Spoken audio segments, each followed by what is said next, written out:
Hey guys. Excuse me. I'm here a little bit early, couple minutes early, just to give people like a minute to, you know, log on and get on board or whatever. I do have my laptop. I was planning on running it on my laptop. Oh, hi. Okay, hi, Amanda.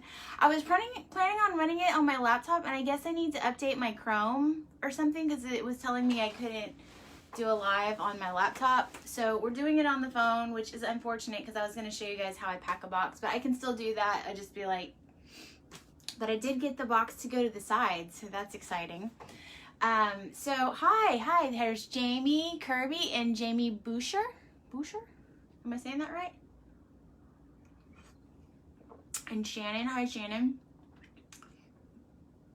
You guys, I'm just waiting. I'm just gonna give it like one more minute till 12. But y'all, this is kombucha, and I popped it over my sink, thankfully, but it went everywhere. So I kinda got that right. Okay, I'm sorry. I am from the South, so like my older son's name is Beau, B-E-A-U, and I think that that's like a common name in the South, but every now and then people will go Bew, so I don't know. Oh yeah, so I'm drinking kombucha. I'm drinking mango kombucha. It's good. Okay, 12 o'clock. Let's do it. Jamie, look, it's giving me a message right now. It says Jamie Kirby is watching and then bring them on camera. It would not let me do that the other day, man. Oh my gosh, I knew you could do that. It wouldn't let me do that. Okay, so I typed up the different questions that people asked about box sets. So if I missed one of them, or if I don't go over it, or if I like misinterpreted, or if I go off on my own tangent and don't actually answer the question, feel free to like, you know, comment and say like, hey, can you go back over that? And I'll try to like scroll back through. And then any questions that I don't answer now, we can always type it up and do it later. I told Amanda as I was typing up kind of my notes for this, I was like, Amanda, this is intense. Like I have so much to say about everything, sorry. So I was like, this is a lot, like I have a lot written out about it, and we could kind of make an article about it. So we may like flip this over and turn it into like another kind of like an article or something like that, so you guys could still have access to it later on the Bath Fizz and like these notes, not just like the video. So hi Chelsea. All right. Yeah, I got a lot. I have all the words and they're all in my head, and I'm here all day by myself, so you know. Hi Jennifer. Hi guys. Okay, so the first question, and I think this is a pretty common question, is how do you choose a theme for a box set? So and exactly, I can't remember who asked me that long list of questions, but girl, you are like so together. You are like my new secretary. But basically, yes, there's two types of boxes that I do. I do like a holiday / seasonal box, and then I do what I call like a just because box. So for me, the holiday and seasonal boxes are nice because you have a built-in market for that. So you have people who are, especially for me, Mother's Day and Christmas are my two biggest sellers for those types of boxes. But even with the COVID-19 thing that's going on right now, people just want to be able to come up and buy something and go. And so kind of having pre-boxed items is really good for that.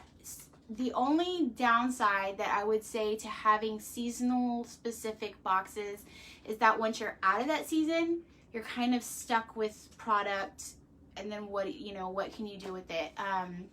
So sometimes you can unbox it and sell it if it's part of your regular set. You can try to offer the boxes as a discount, or like, I'm like, okay, I'll just give it to you. You want it, you can have it, you know, and do it as like a promotional giveaway.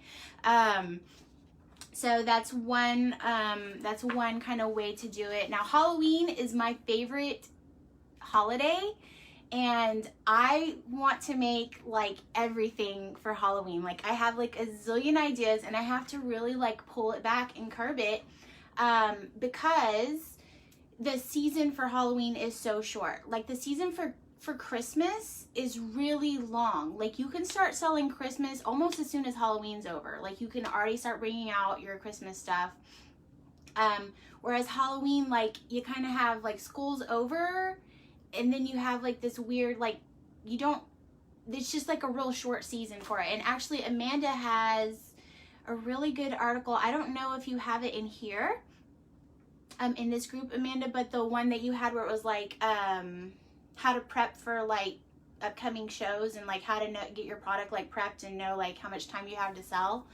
So that's a really good article that she has, that kind of helps you like say like, okay, well, if I'm only going to have 2 weeks to sell this, then do I really need to spend, like, do I really need to make like 20 different types of Halloween bath bombs? My answer to that would be yes, but it's probably not like the most responsible way to spend your time. So, so, you know, that's just something that you have to like take into consideration. How much time are you going to have to sell this item? Like a Valentine's Day set, what's awesome about Valentine's Day is you can sell hearts all year. You can sell hearts all year. People will continue to buy it. So you're not really narrowing yourself in there. And there is still a market, like there's a niche market for people. Like I have people who only want the skulls and they only want the coffin stuff and they only want like the kind of macabre stuff. And that they want that all year. So if that is your market and, you know, if that is like your demographic, then go for that. But you really have to like pay attention to like what is going to, you know, be able to continue to sell. And then my favorite are the Just Because sets. And that would be like, I did a conspiracy theory set. I did a Tiger King set. I did the breakfast for dinner set. And those were just, I had an idea and I just kind of went with it. The only downside to a Just Because set is that you don't have a built-in market for that. So unless you are going to, like I did, I did a country music festival at one point. And so I did a bunch of like Texas and cowboy themed sets. So if you're going to something and you know that there's going to be like a built-in market for football or baseball or something like that, then that's a little bit easier. But like, I mean, I'm going to have to wait for the right buyers who want to buy that stuff. So you have to really like determine what is your business's tolerance level for what's called dead stock. And I know that's not like, we don't like that term, but it's basically it is though. So like, can your business handle stuff sitting on the shelf? So like, you guys can't see this, but like, okay, see all those boxes? Those are all sets that I am prepping. Oh, sorry. There's my hand. Those are all sets that I'm prepping. Guys, I'm sorry. I shouldn't have moved that. I had it all perfect. So there's product that is sitting in those sets made. So that's time and resources that I've invested that are not going to sell yet because their sets are not complete. So you have to determine what is your tolerance level for that. Number one, do you have the space for it? Do you have the product on hand? Do you have the overhead and collateral and all that stuff that can facilitate that so that if it doesn't sell that you'll still be okay and you don't have to see your return on investment immediately from that. So that's kind of what you have to determine. So what did I include in those specialty sets? So I can show. So like, I pulled some sets here for you guys to see. So like this was my breakfast for dinner set. And inside of it, so this is good. Y'all asked about this. So we're just gonna, that's good because my next thing was knowing what to put in them. Go away, this notification. Okay, so I do include, somebody asked, do I include an information sheet? So yes, I include a little information sheet. It talks about kind of what inspired me to do that set. It has a list of everything that's in that set and then my business information. And then it's going to have a business card. I always do some kind of tie for it. And then I have, see, that's why I wanted to use my computer, but it's okay. So I would have like the items in there. So this had a bubble bar. I know Zoom does it right and Facebook did it backwards. I was trying to use my laptop today because my laptop would have done it where it wasn't turned around backwards, but c'est la vie, it's life. So then I had a soap in it. I had a soap saver. This was a bubble. This is a bath bomb, but because it's a little bit different kind of a bath bomb, you're supposed to crack it. It actually has instructions for what to do. So break your egg open before dropping him into the tub to find the hidden surprise inside. So he has like a little tag that has his instructions for him. And so this one had a bubble bar, a bath bomb with a bubble bar on top, another bath bomb with cocoa butter melts on top, and then a soap and a soap saver. So that was what that set included. And so really what you're going to include in your set is up to you. So you really, let's talk about analytics real quick, because that's really how you're going to determine what's in your set. So analytics are going to be, if you run your website, so I run my website through Shopify, and so it's integrated into my website. The analytics are already integrated into it. I've also run with Wix, and I've run with some other one that I cannot remember off the top of my head. And in those, the analytics did not come integrated, and you had to add it as a plugin. But it's worth investing in the plugins for the analytics, because what that's going to tell you is what's selling the most. And you can guess. Like, so I used to always say, so I have a soap called Sexy Man, and I used to always say, oh, Sexy Man's my bestseller, because it sold fast. But now I know for sure, 100% for sure, Sexy Man's my bestseller across the board for soaps, bath bombs, and body butters. Okay. But then I can also say, hey, underneath that, I have this many bath bombs, or I have, so for me, I sell anywhere, for every 1 bar of soap I sell anywhere from 8 to 9 bath bombs. I sell way more bath bombs than I sell soap. So even though I love soap, and soap is what I'm passionate about, I make my boxes bath bomb heavy, because that's what people want. So you really are going to have to look at your analytics. What is it that moves best in your store? Because that's what your customers want. If your customers are buying a lot of soap and not as many bath bombs, they probably want soap. If they are buying a lot of bath bombs but not so much soap, then that's probably what they're going for. And that's really, like, you should really try to listen to that and just, you know, feel like where the winds are blowing and just kind of go with that. In business, it's called give the man his pickle. Okay, so like, it's like that simple thing, like if somebody asks for it and that's what they want, you give it to them, because that's what they want. So, and also the other thing about analytics though, like you should really, even if you're not going to do box sets, you should also really be paying attention to your metrics and your analytics anyway, like at least on a weekly basis, because what that's going to do is that's going to tell you where to apply your resources. So if you're sitting there, and especially when you're just starting out and you're like really like money's tight and you don't have just like fluid income, you're going to have to sit there and say, hey, this week I need to order palm oil, but I also need to order citric acid. And so which one, like if I had to balance, which one would be the one that I would buy? So for me, I don't use palm oil, but if I did, it would be citric acid, because I sell more bath bombs than I sell soaps. So that's just something that, like, knowing those numbers and being able to say, so like I have this board, you can't see it all the way, but it has like fragrances I need, packaging, oils, dry goods. I don't really need that much right now, but it also has ASAP, and that helps me like go through this list, but be like, okay, I really do need lavender essential oil more than I need new boxes right now, or more than I need avocado oil right now. So, okay. The other thing is that sometimes you can just add that little extra. In the South, we call it lanyap. It's like this little extra thing that you can just throw in there, and bubble scoops, just like whatever that little extra thing is to like drive that price point up to where you feel like it's valid. So for me, these little bubble bars, it was a really easy way to just kick that next level up, and they're easy. I mean, for me, they were easy to make. How many things do I put in a set, and do I limit items? I do, and that's because when I did the conspiracy theory series, like, y'all, I went nuts. Like, I went nuts on the conspiracy theories. Like, I loved it. And I wanted to put like everything in there. And so there was just too much. Like, there was just too much. And, so now I try to stick between 4 to 6 items, and I really only do 4 items if it's like 4 really nice, you have to be really nice on point if you're just going to do 3 or 4 items, because people really have to feel like they're getting that value. But yeah, so I do limit it because I feel like it was overwhelming. Like, people couldn't really like look at it and appreciate it because it was kind of, there was too much going on with that set.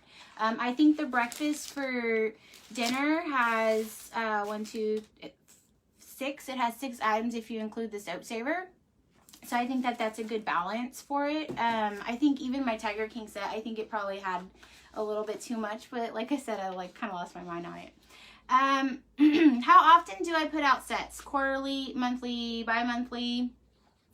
So when I first started doing sets, I really was trying to do every 2 months, I would release a new set.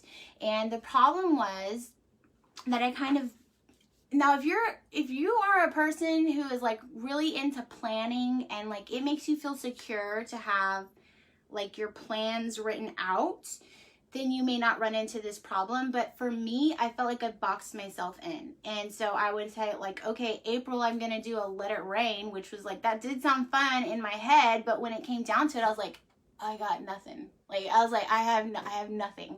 And so, and then my brain was like, you know what you should do? You should do this other thing. Like, I could think of everything to do except what like I was supposed to be on task doing. And so, I put a lot of pressure on myself as well to do that, because then it was like I was trying to get it out by a certain date or a certain time. And so now I have my seasonal boxes. So like I'm going to be doing a Pride box, and so that's what those are up there. And so I have them prepped out ahead of time. I know this is what I'm going to do, but I also have flex room to do things like a Tiger King set or a breakfast for dinner set, or, you know, something else that I want to do. So I have like that kind of flex space for that. I do not do subscription boxes. And that is because I looked into doing them. For Shopify, the apps that host that service, they're fairly expensive on a monthly basis, and I'm not gonna lie and pretend that I am the most computer savvy person.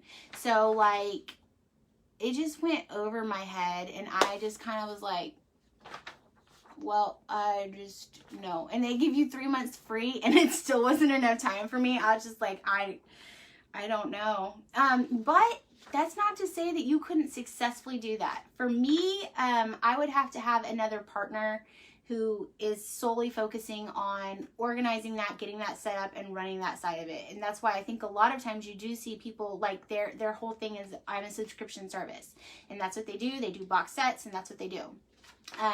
For me, I'd have to hire somebody who could help me do that. So right now I don't. Shipping. Ooh, y'all. Okay, so shipping is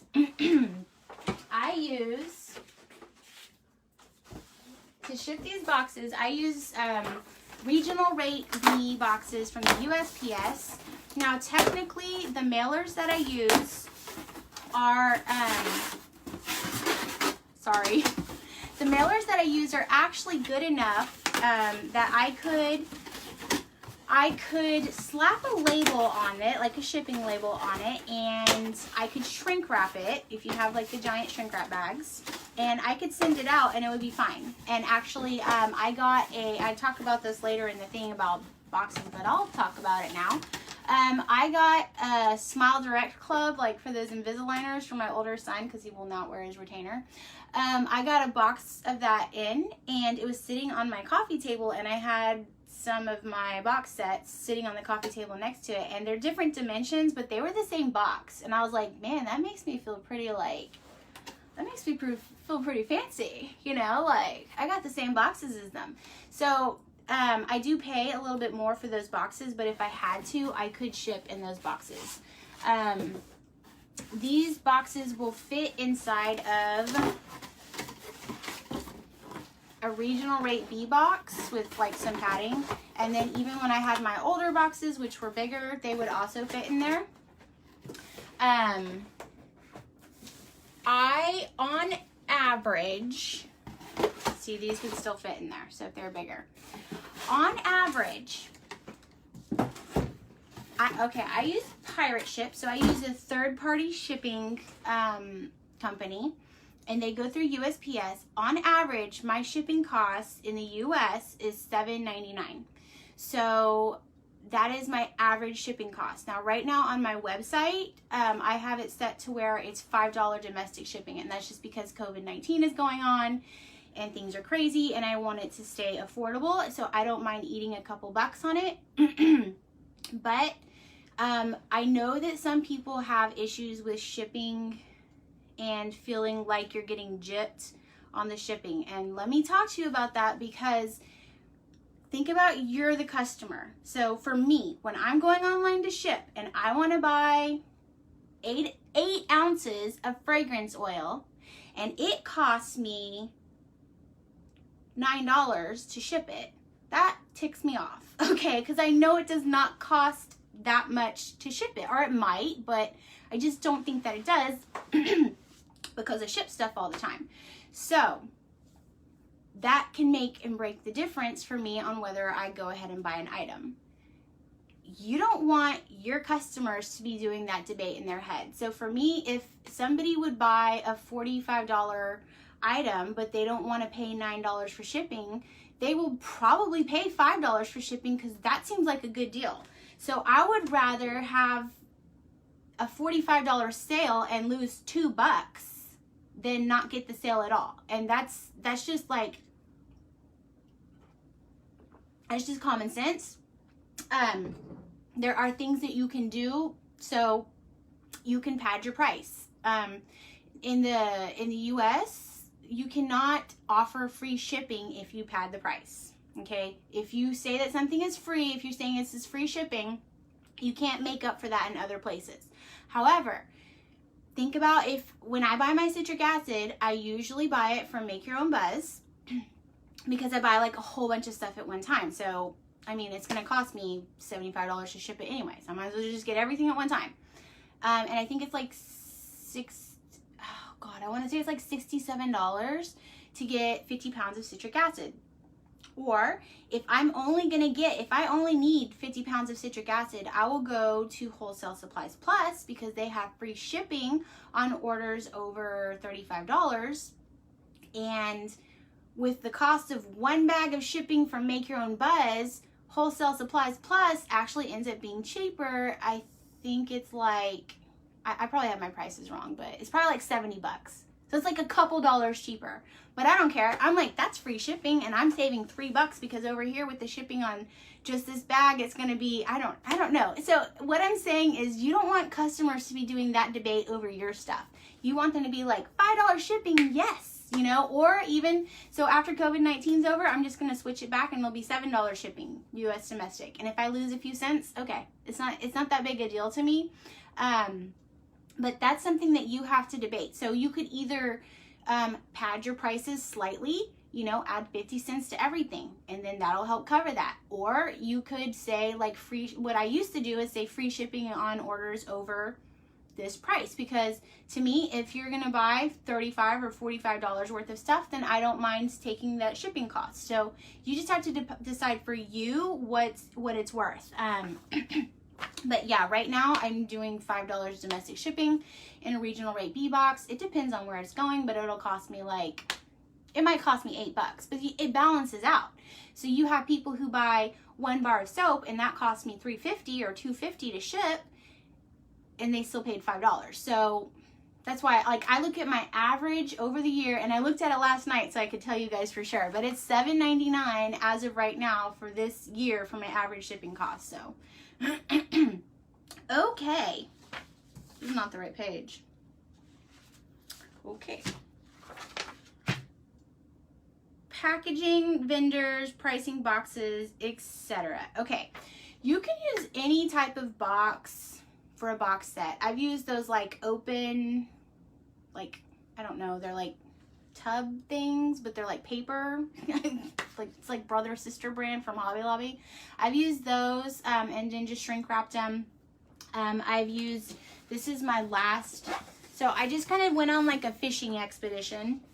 And this was the first set I bought. So these are called, what you're looking for, if you want ones like this, you're looking for corrugated mailer boxes. Sometimes they're called tuck tops. Sometimes they're called literature mailers. I don't know why it's called literature mailer, but so that's what you're looking for. Now, what I didn't like about these and why so I got these from Paper Mart. I get most of mine from Paper Mart. What I did not like about them was that this seam right here made it to where I couldn't really ship. I could ship it, but I couldn't really ship it.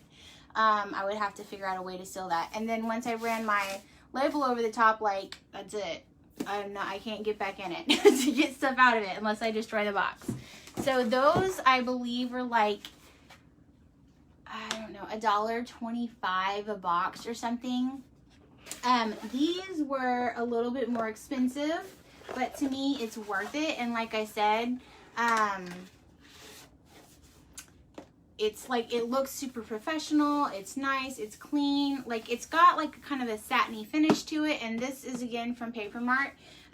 You could do Paper Mart. You could do Uline. I think Uline tends to be more expensive. You could do Staples. So it's up to you. For me, it was worth it to pay a little bit more for the nicer boxes. Like, I felt happier with them overall. So the next time I buy them, I think Paper Mart, if you buy over $300 of stuff, you get like bulk discounting or something. So that's probably what I'll do next time, is buy just like a whole bunch of them. But you can also buy smaller quantities if you want to just try like 10 or 15 and see if you like it and see if the size works for you and all that stuff. So I can see you guys are saying all kinds of stuff, but yeah, Uline kills me. Yeah, Uline is like, okay. So fragrances, all the same, different, same family. How do you choose that? I have done all three. Let me tell you, you really want to do either all the same fragrance, or you want to do all the same fragrance family. Because if somebody opens it up and you've had peppermint and aqua di gio and cherry and banana and nag champa all sitting in there together, it is not going to smell good when they open it. And this is the voice of experience here, and I'm telling you, it does not smell very good when you open a box like that. So you probably want to stay. So now I try to do like mostly fruity, mostly floral. The mermaid set that I just did, they were all the same fragrance. They were all different items, but they're all the same fragrance. So you know, you can decide like that, but just imagine it's kind of like all sitting in there together, just kind of, the smells are like getting all together. And even my breakfast for dinner set, I feel like the coffee soap in that, when you open it up, it's just kind of like, whoa, coffee and cherry. I don't know about that. So that's how I choose that. And then the other thing is that, you know what your best, or you should, if you're looking at your analytics, you know what your best selling fragrances are.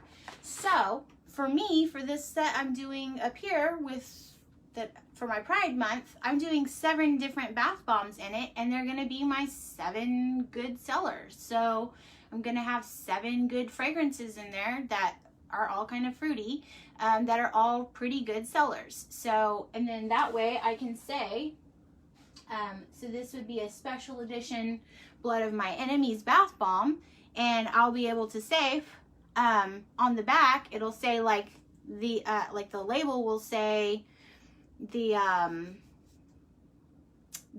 set that it's in. So it's gonna be Sick Lips, and then underneath that it'll say Scented in Blood of My Enemies, so that they know, like later they can go on my website and find Blood of My Enemies again. And I like to do that even for Christmas sets, to use like some of my regular scents, because I don't know about you, but like Brentberry kills me when they come out with something new and I love it, and then they take it away and I can never have it again. And I don't want to do that to my customers, you know, like I don't want to create something and then they can never have it again. Allergies. Okay, somebody asked about allergies. Let me tell you, my 11-year-old is allergic to nuts, peanuts, bananas, and latex. So he's allergic to all those.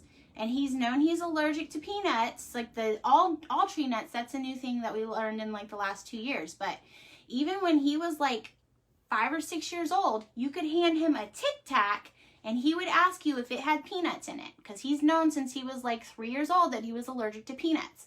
And he will ask you, does this have peanuts in it? So most people who have an allergy, they know, and they will be asking you, because it's their life, you know. Now, that's not saying that you shouldn't do your due diligence, declare your ingredients on there, be transparent about your ingredients. If somebody asks you, like if it's like a preference, if it's like they're a vegan, like be honest. I use lard, so be honest and say like, yes, I use lard.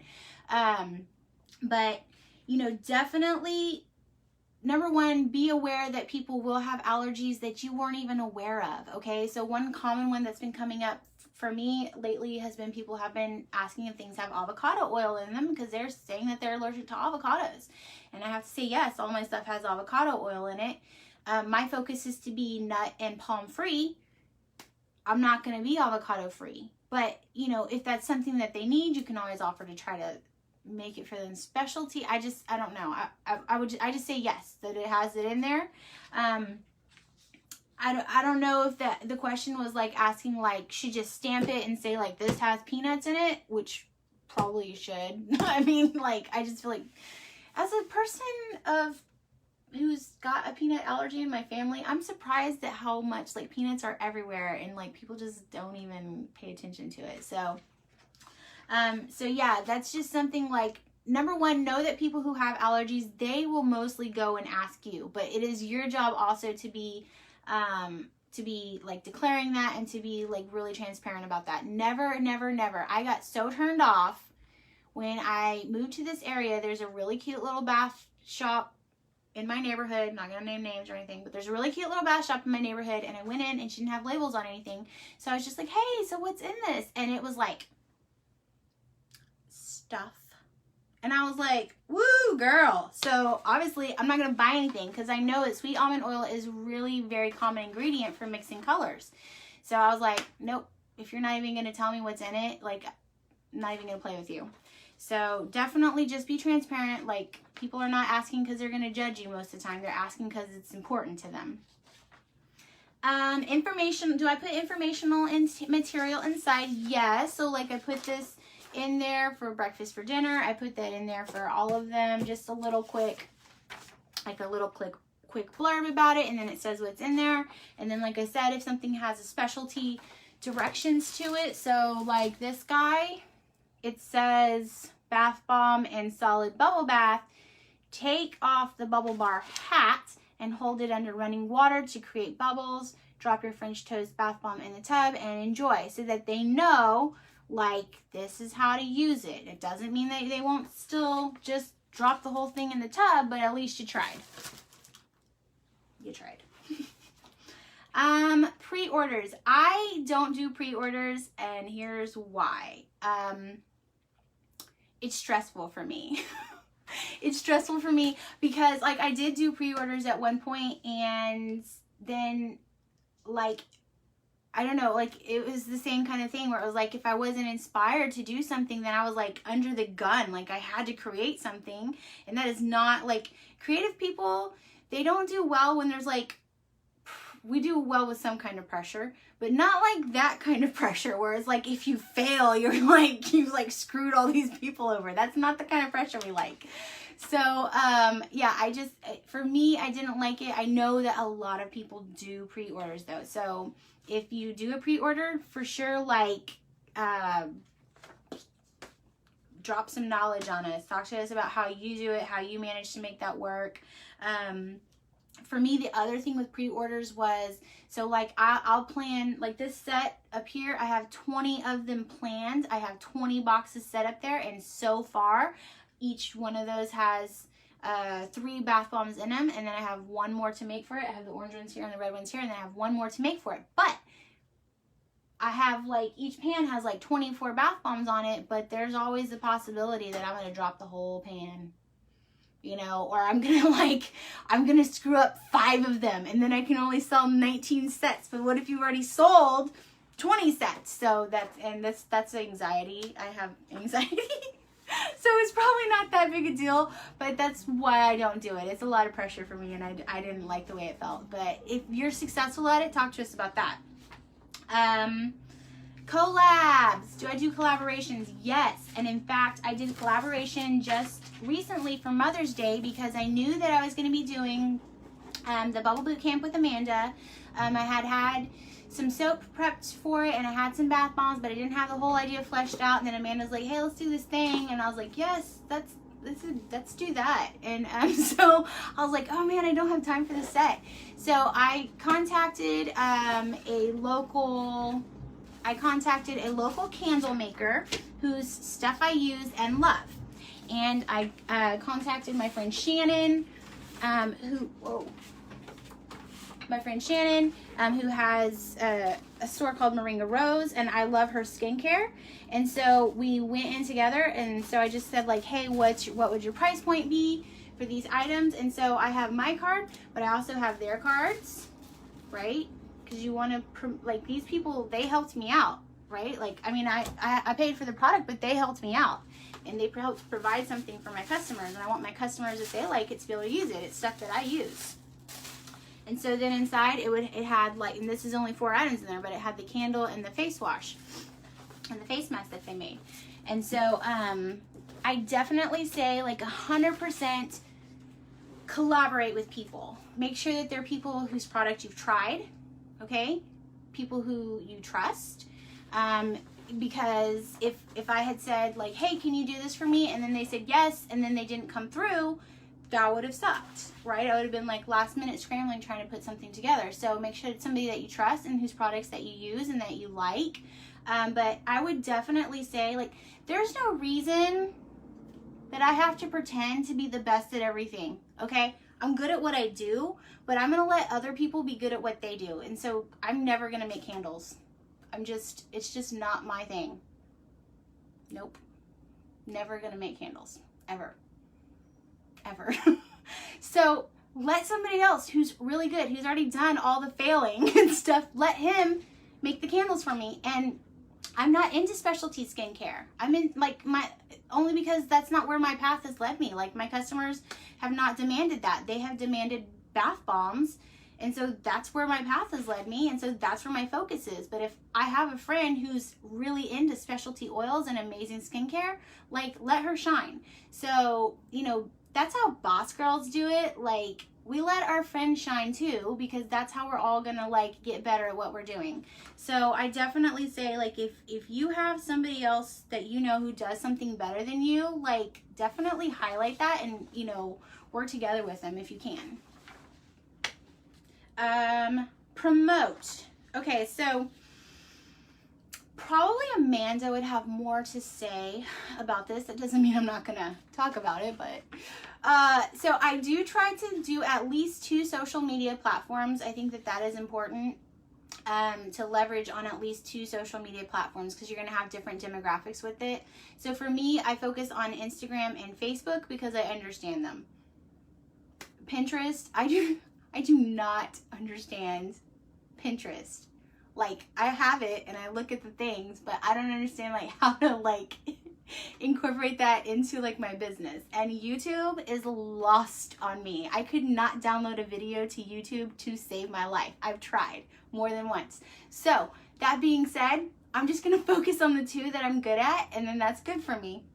I have done like paid promotions through Facebook and Instagram, and that it's really going to vary. Like you have to be willing to spend a little bit of money to do it, and then you have to make sure that what you're offering is something that people are going to be interested in. But it's something it's worth playing around on for like the paid ads and stuff. I will just leave it at that and assume that Amanda can probably say more about that.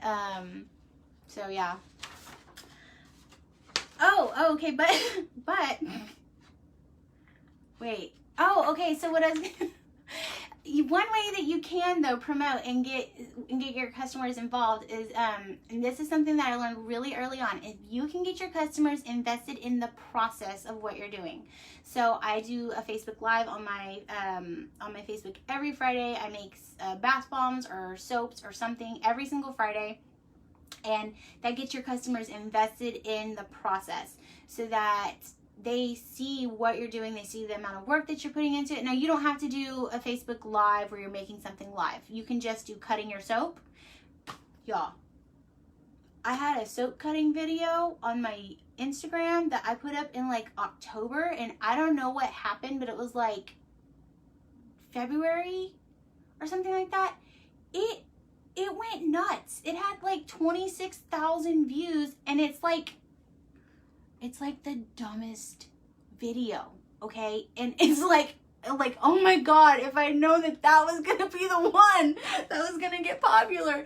Like, it's so messy. Like, you can see my mess in the background. Like, it's like, oh my God, it's so bad. And that's the one that has all the attention, and it's literally just me cutting soap. Like, so you can do something really simple, like just showing like your boxing soap or your cleaning soap or your cutting your soap, like just doing something that gets people like invested in the process of it.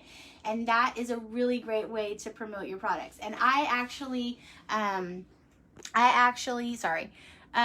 try to do, like, if it's the last item I'm going to make in a set, then I try to do that on my live so people can see it or at least talk about it in that. So, do I continue to make items afterward? I very rarely do that. I did have a summer reading list. Now, I love books. I love literature. So I had a summer reading list that I did like 2 or 3 years ago. And I still have 2 soaps from that in my line. I have Papa Hemingway, because I love Hemingway. And I have the Great Goatsby, because it's goat's milk and champagne, and it's a great fragrance oil. So I do have some that have carried over. For the most part, though, I don't like keep a lot of the ones that have gone on. And actually what I will do is, like, when I have sort of like I think I have 2 of the little French toast guys left, or like a couple of those little cracked eggs, I'll do what's called a sloppy seconds box, and I'll put like stuff from like mismatched sets. So like I think I have 1 UFO left from my conspiracy theory set, and like some Bermuda Triangle soap. So I might throw like 3 or 4 things in there and call it a sloppy seconds and sell it kind of like on a discount on the DL, you know.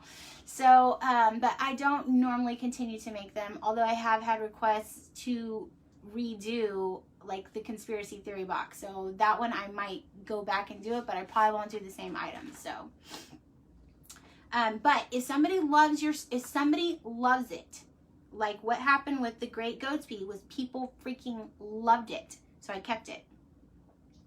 Papa Hemingway, I loved it. So dang it, I kept it. But so yeah, so if you love it and it sells, then keep it. And then knowing how to price your box sets.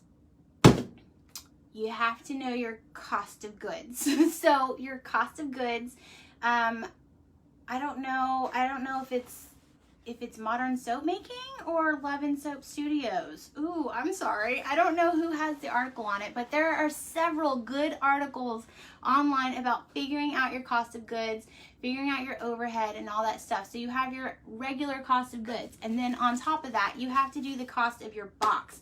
You have to do the cost of this stuff, which I resisted getting forever, but it makes it look polished, you know. And then you have to do your time for it. So, you know, the time that it takes you to build it. So that's just something. And I will say that I was honestly surprised. I tried to keep my price point. Okay, I'm going to talk about something really sexy right now. So if there's any children in the room, cover your ears. But my average ticket has gone up 14% in the last year.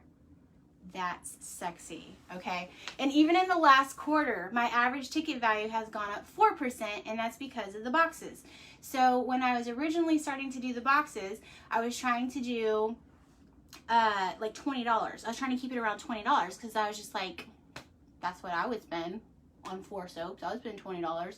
I would not spend, personally, $55 on a box set with 4 freaking items in it. But you also have to realize that you are not your customer. You are the maker. Your customer probably is willing to spend that, and they will see the value of that. So the $55 sets sold out quicker than the $40 sets. So I'm not saying to jack that price up. What I'm saying is that when you put the correct value on it, people see that value and they're willing to pay that. So I just say, like, you know, definitely be aware of the fact that, like, you're making an artisan product. You're not making, if they want a box set for 20 bucks or 15 bucks, they can go to Walmart, okay? They know that they're getting an artisan quality product. So so Maker 3 may have that as an option for you. Oh, okay, that's good. That's good. So there's like a bunch of questions, and this only shows me like the last 2. So let me scroll through for a second and see. Okay. Let's scroll through. Yeah, if you guys have anything that's like I didn't answer, I'll probably be able to go back through and answer it later. But looks like y'all are just being awesome and just commenting. So let me do this. Okay, so are there any other questions? Like anything that you guys would really like, be interested in knowing that we didn't? So I was going to tell you how I build a box. Not like how I actually put together a box, but this is actually how you put together a box. So this would be my box.